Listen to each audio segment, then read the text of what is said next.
선생님, 안녕하셨습니까?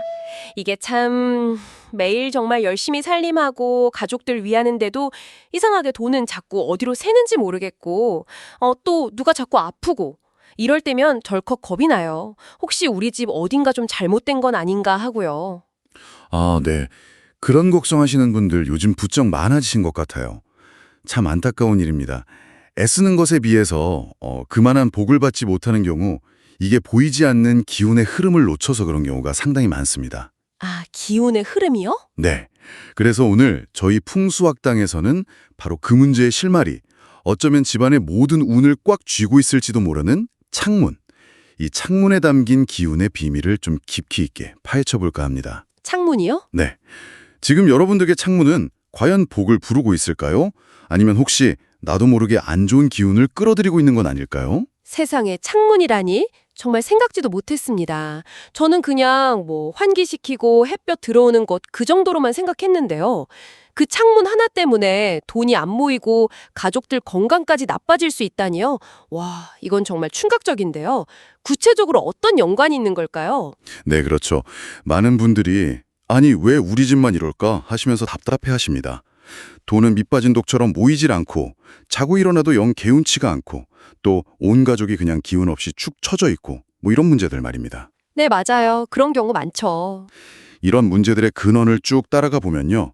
뜻밖의 창문 관리에 소홀했던 경우가 정말 허다합니다. 이게 단순히 창문을 잘못 냈다 이런 차원이라기보다는요. 현대 생활에서는 이 창문을 통해서 드나드는 기운을 제대로 다스리지 못하는 게 훨씬 더 큰 문제라는 거죠. 아, 그러니까 과거랑 현재의 생활 방식 차이가 창문을 보는 관점에도 영향을 미치는 거군요. 그러고 보니 예전 어르신들은 오히려 창이 너무 크거나 많으면 안 좋다고 하셨던 것 같기도 해요. 맞습니다. 아주 예리하게 보셨네요. 전통 가옥은 구조적으로 외부하고 소통이 비교적 좀 원활했죠. 네네. 그래서 창이 너무 많거나 크면 오히려 집안에 좋은 기운이 밖으로 너무 쉽게 빠져나가고 또 외풍 때문에 건강을 해칠 수 있다 이렇게 봤습니다. 다시 말해서 기운의 보존에 좀 더 중점을 둔 거죠. 아하, 그랬군요. 하지만 지금은 어떻습니까? 특히 아파트 같은 현대 공동주택은요. 외부와 거의 완벽하게 차단된 밀폐 구조가 대부분입니다. 그렇죠. 요즘 집들은 정말 틈이 없죠. 네, 이러면 환기가 잘 안 돼서 집안의 탁한 기운, 그러니까 안 좋은 기운이 정체되기 쉽다는 거죠. 그렇겠네요. 오히려 공기가 잘 안 통하는 게 문제라는 말씀이시네요. 바로 그겁니다. 이런 현대 주거 환경에서는요. 현관문보다는 오히려 창문이 외부의 신선하고 좋은 기운, 그러니까 생기라고 하죠. 이 생기를 받아들이는 거의 유일한 통로가 됩니다. 아, 현관문이 아니고요. 네, 아파트 현관문은 보통 복도를 통해서 들어오기 때문에 외부에 살아있는 공기가 직접 닿기가 좀 어렵습니다. 아, 그렇군요. 따라서 현대 풍수에서는요, 이 창문을 통한 기의 교류, 다시 말하면 적극적인 환기를 통해서 집안의 운을 깨우는 것을 아주 중요하게 생각합니다. 재물운이 좀 막혀 있다거나 건강에 자꾸 문제가 생기는 가정일수록 가장 먼저 이 창문을 통해서 멈춰 있는 기운의 물꼬를 터줘야 합니다. 와, 창문이 그냥 공기 통하는 곳이 아니라 진짜 집안의 운명을 좌우하는 기운의 통로였네요. 그럼 선생님, 그 중요한 창문을 도대체 어떻게 관리해야 할까요? 막힌 운을 좀 시원하게 뚫고 복을 불러들일 수 있는 방법, 당장 실천할 수 있는 걸로 좀 알려주세요. 좋습니다. 가장 기본적이면서도 아주 강력한 첫 번째 비법인데요. 바로 하루 2번 정해진 시간에 반드시 환기하는 습관입니다. 하루 2번이요? 네. 매일 아침 잠자리에서 일어나신 직후에 한 20분에서 30분 정도, 그리고 저녁 식사를 마치고 난 뒤에 또 비슷한 시간 동안 집안의 모든 창문을 활짝 열어두는 겁니다. 날씨가 좀 춥거나 덥다 이런 핑계는 잠시 접어두셔야 하고요. 매일 아침, 저녁으로요? 어휴, 한겨울이나 완전 더운 여름에도요? 생각보다 간단한 것 같긴 한데 이렇게 꾸준히 하는 것만으로도 정말 변화가 시작될 수 있나요? 이게 어떤 원리죠? 그렇습니다. 매일 꾸준히 하는 게 핵심입니다. 이 행동은요, 밤새 집안에 쌓인 그 묵은 기운, 또 탁한 공기, 좋지 않은 냄새들을 밖으로 싹 몰아내고요. 새벽에 신선하고 정화된 기운, 그리고 저녁에 차분하고 안정된 기운을 집안으로 가득 채우는 과정입니다. 아, 기운을 교체하는 거군요. 네, 그렇죠. 마치 왜 큰 부를 이룬 분들이 이른 새벽에 깨끗한 기운을 맞으면서 하루를 시작하고 저녁에는 또 고요히 산책하면서 하루의 기운을 정리하는 것과 같은 이치라고 보시면 됩니다. 이 습관을 집안에 적용하는 거죠. 꾸준히 실천하시면 집안 전체의 기운 자체가 맑고 활기차게 바뀌는 것을 분명히 느끼실 수 있을 겁니다. 자, 그리고 두 번째 실천법은 창문이 난 방향에 따라 주변의 물건을 신중하게 배치하는 것입니다. 방향이요? 네, 풍수에서는 동서남북, 즉 사방에서 들어오는 기운의 성질이 모두 다르다고 봅니다. 예를 들어서 북쪽은 좀 차갑고 안정적이고 때로는 좀 정체된 기운이 들어오고요. 남쪽은 반대로 뜨겁고 활동적이고 변화무쌍한 기운이 강하게 들어오는 경향이 있습니다. 아, 방향마다 기운의 성격이 다르다니, 와, 정말 흥미롭네요. 그럼 각 방향 창문에는 어떤 물건을 둬야 그 기운하고 조화를 이루거나 아니면 좀 보완할 수 있을까요? 아주 좋은 질문입니다. 먼저 활동적인 양의 기운이 강한 남향 창문 근처에는요, 그 뜨거운 기운을 좀 적절히 식혀주고 균형을 맞춰줄 수 있는 물과 관련된 것을 두는 것이 좋습니다. 물이요? 네, 예를 들면 작은 수족관이나 어항, 아니면 푸른색 계열의 그림이나 장식품, 물을 담은 유리병 같은 것들이 해당되겠죠. 반대로 차갑고 정적인 음의 기운이 강한 북향 창문 쪽에는 물과 관련된 것은 절대 두시면 안 됩니다. 금물이에요. 아, 절대 안 돼요. 네, 오히려 따뜻하고 생명력 있는 기운을 더해줄 필요가 있습니다. 붉은색 계열의 작은 화분이나 아니면 따뜻한 느낌의 목재 소품, 숯 혹은 흙의 기운을 가진 화초 같은 것들이 좋고요. 소파를 두신다면 차가운 느낌의 가죽보다는 온기를 주는 패브릭 소재가 훨씬 유리합니다. 어머, 그렇군요. 저희 집 거실 창이 남향인데, 아, 그럼 푸른색 쿠션이나 작은 유리 화병에 물을 좀 담아두면 좋겠네요. 북향방에는 선생님 말씀처럼 붉은 꽃 화분이나 나무로 된 작은 탁자 같은 걸 둬야겠어요. 그럼 해가 뜨고 지는 동쪽이랑 서쪽 창문은 어떤 점을 좀 조심해야 할까요? 동쪽은 새로운 시작과 성장의 기운이 들어오는 방향입니다. 따라서 동양 창문은 커튼이나 블라인드로 가리지 마시고 가능한 한 늘 열어두어서 밝은 기운을 최대한 받아들이는 것이 좋습니다. 아, 열어두는 게 좋군요. 네. 특히 동양 창가의 좋은 자리는 남성보다는 여성에게 양보하는 것이 가정의 화목에 도움이 된다. 이런 지혜가 있습니다. 만약 남편이 주로 그 자리를 차지하게 되면 이유 없는 다툼이 잦아질 수 있다. 이런 이야기도 전해지고요. 어머나, 동양 창가 자리에 남편이 앉으면 부부 사이에 안 좋다니 이건 정말 생각지도 못한 부분이네요. 그럼 만약에 아이들 공부방이 동양에 있다면요?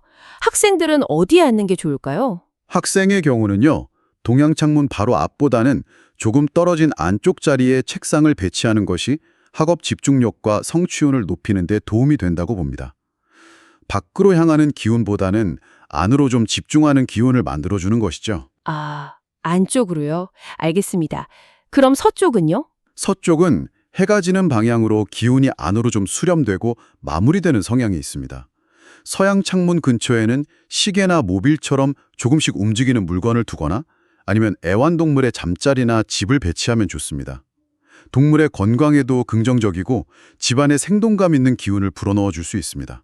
자, 세 번째로 주목해야 할 점은 창문의 크기와 재물운의 상관관계입니다. 창문 크기랑 재물은요? 네, 의외라고 생각하실 수 있지만 창문의 크기는 그 집에 사는 사람들의 재물운 변동성에 직접적인 영향을 미칩니다. 혹시 소위 부촌이라 불리는 동네의 고급 아파트들을 유심히 보신 적 있으신가요? 네네, 있죠. 대부분 거실 전면이 아주 시원하게 트인 통창 구조를 가지고 있죠. 아, 맞아요. 진짜 요즘 새로 짓는 아파트들은 거의 다 거실이 통유리처럼 되어 있더라고요. 그게 재물운하고 관련이 있었다니 너무 신기한데요. 네, 그렇습니다. 창문이 크거나 벽면 전체를 차지하는 통창 혹은 세로로 길게 난 창은 외부와의 기운 소통이 활발하고 그만큼 변화의 폭이 크다는 것을 의미합니다. 이건 곧 재물의 유입과 유출이 활발하며 성장과 활동, 역동적인 에너지를 상징하는 거죠. 아하.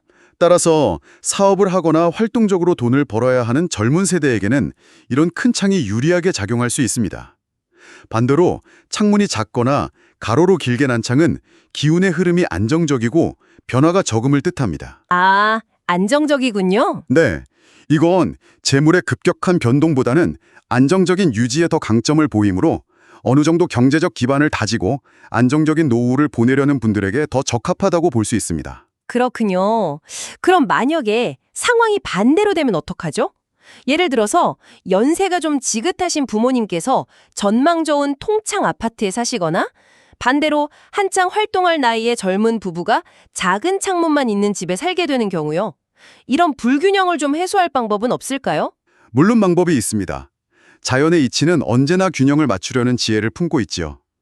만약 노년기에 접어든 분들이 지나치게 큰 창이나 세로로 긴 창이 있는 집에 거주하신다면 그 불안정한 기운을 좀 잡아줄 필요가 있습니다. 네. 어떻게 잡죠? 창문 바로 아래쪽, 그러니까 창턱이나 바닥에요. 키가 낮은 화분이나 화초들을 일렬로 길게 늘어놓거나 아니면 운동기구 혹은 좀 무게감 있는 장식품 같은 것들을 배치해서 시각적으로나 기운적으로 안정감을 더해주는 것이 좋습니다. 아, 밑에 뭘 놓는 거군요. 네. 반대로 젊은 세대가 기운의 소통이 필요한데도 작은 창이나 가로로 긴 창만 있는 집에 산다면 최대한 창가를 막힘없이 비워두셔야 합니다.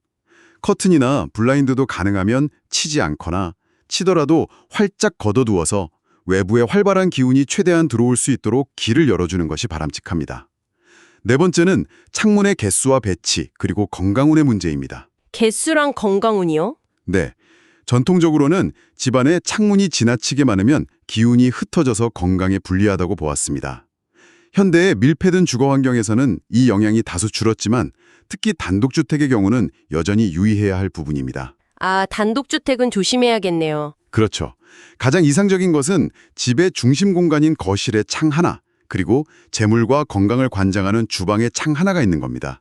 그리고 이 두 창문이 서로 마주보고 있다면 이건 정말 금상첨화입니다. 마주보는 게 좋은 거군요. 네, 기운이 한쪽으로 들어와서 다른 쪽으로 자연스럽게 흘러나가면서 집안 전체에 생기를 불어넣기 때문이죠. 저희 집 아파트는 다행히 거실창이랑 주방창이 마주보고 있는데 아주 좋은 구조였네요. 다행입니다.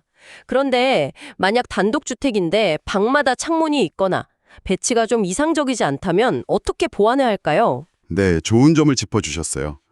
만약 단독주택인데 구조상 창문이 많다면 모든 창을 항상 열어두기보다는 주된 창, 그러니까 거실이나 주방창 위주로 환기하고 나머지 작은 창들은 필요할 때만 잠시 여는 것이 좋습니다. 아, 주된 창만 쓰는 거군요. 그렇죠. 특히 습하고 탁한 기운이 모이기 쉬운 화장실에 창문이 있다면 환기 후에는 반드시 화장실 문을 꼭 닫아두어서 그 기운이 집안으로 퍼지는 것을 막아야 합니다. 아, 화장실 문 중요하네요. 네. 혹시 구조적으로 주방에 창문이 없다면 거실 창문을 더 자주, 더 오래 열어서 환기에 각별히 신경 쓰셔야 하고요. 중요한 원칙은 집안의 기운이 고여서 썩지 않고 맑은 기운이 원활하게 흐르도록 길을 터주는 겁니다. 자, 그리고 마지막 5번째 비법입니다. 바로 커튼의 지혜로운 활용입니다. 커튼이요? 커튼도요? 네. 커튼은 단순히 햇빛을 가리고 사생활을 보호하는 기능을 넘어서요. 집안으로 들어오는 기운의 양과 질을 조절하는 아주 중요한 풍수 도구입니다. 커튼을 어떻게 열고 닫는지까지 신경 써야 한다니. 와, 정말 풍수의 세계는 섬세하네요. 선생님, 그럼 재물운을 특별히 더 좋게 만들고 싶을 때는 커튼을 어떻게 활용해야 할까요? 만약 지금보다 더 나은 재물은, 그러니까 금전적인 변화와 성장을 강력하게 원하신다면 커튼을 여는 정도의 매일 변화를 주는 것이 좋습니다. 매일 다르게 여는 건가요? 네. 예를 들어 오늘은 커튼을 절반만 열고 내일은 한 3분의 1 정도만 살짝 걷고 그 다음 날은 아예 활짝 열어 젖히는 식으로 불규칙적인 변화를 주는 거죠. 이는 마치 잔잔한 연못에 돌을 던져서 파홍을 일으키듯 정체된 재물운에 자극을 주어서 새로운 흐름을 만들어내는 효과가 있습니다. 아, 변화를 주는 거군요. 그럼 안정은요? 반대로 이미 어느 정도 부를 이루었고 더 이상의 큰 변화보다는 안정적인 유지를 원하신다면 커튼을 늘 전체 폭의 한 3분의 1 정도만 살짝 걷어두어서 과도한 기운의 유입이나 유출 없이 잔잔하고 평온한 상태를 유지하는 것이 좋습니다. 와, 재물은 상승을 원할 때랑 안정을 원할 때 커튼 여는 법이 다르다니.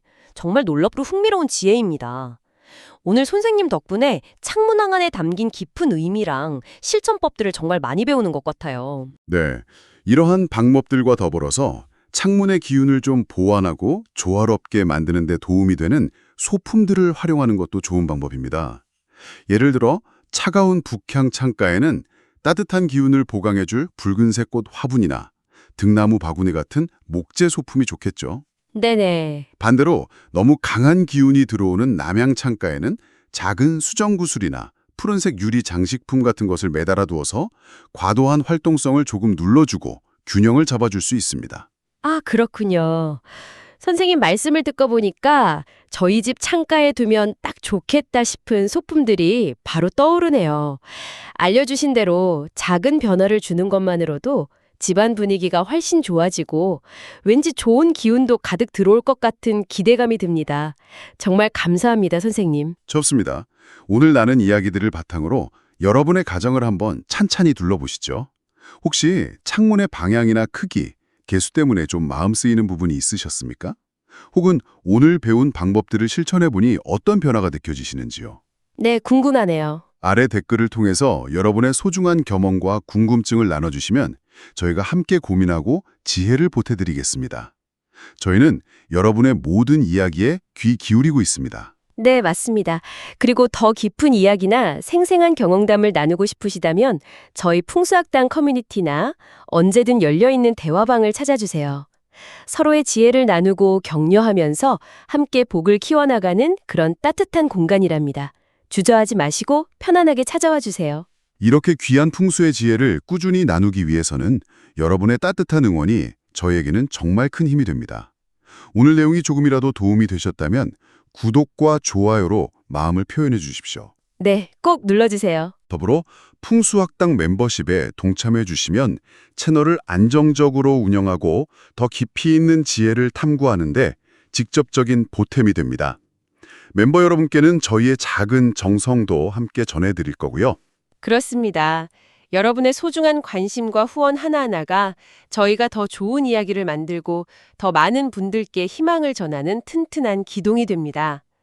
다양한 방식으로 저희 풍수학당과 늘 함께해 주시기를 부탁드립니다. 오늘 우리는 집안의 재물과 건강이라는 이 중요한 문제에 있어서 매일 마주하는 창문이 얼마나 결정적인 열쇠를 주고 있는지 살펴보았습니다. 하루 2번의 환기, 창문 방향에 맞는 세심한 물건 배치, 창의 크기와 개수를 고려한 조절, 그리고 커튼을 활용한 기운 조절까지 어찌 보면 좀 사소해 보일 수 있는 이런 작은 실천들이 모여서 집안의 운명까지도 바꿀 수 있는 큰 힘을 발휘한다는 사실을 꼭 기억해 주시면 좋겠습니다. 그런데 말입니다. 창문을 통해서 외부의 기운이 들어온다면 우리가 매일 드나들면서 집의 첫인상을 결정짓고 모든 기운의 시작점이 되는 곳, 바로 현관은 또 어떤 엄청난 비밀을 감추고 있을까요? 아, 현관이요. 선생님, 오늘 정말 귀하고 값진 지혜를 가슴 깊이 새기게 되었습니다. 무심코 지나쳤던 창문 하나에 이렇게 놀라운 우주의 이치와 삶을 바꾸는 실천법이 담겨 있었다니 정말 시간 가는 줄 모르고 빠져들었어요. 귀한 시간 내어 함께 지혜를 나눠주신 모든 분들께 진심으로 감사드립니다. 다음 이야기가 벌써부터 너무너무 기다려집니다. 다음 시간에는 집안으로 들어오는 모든 복과 화의 첫 관문, 바로 현관에 봉인된 풍수적 비밀을 하나하나 풀어 헤쳐보겠습니다. 여러분 가정에 행운만이 가득 차도록 현관을 다스리는 비법 절대 놓치지 마십시오. 기대하셔도 좋습니다.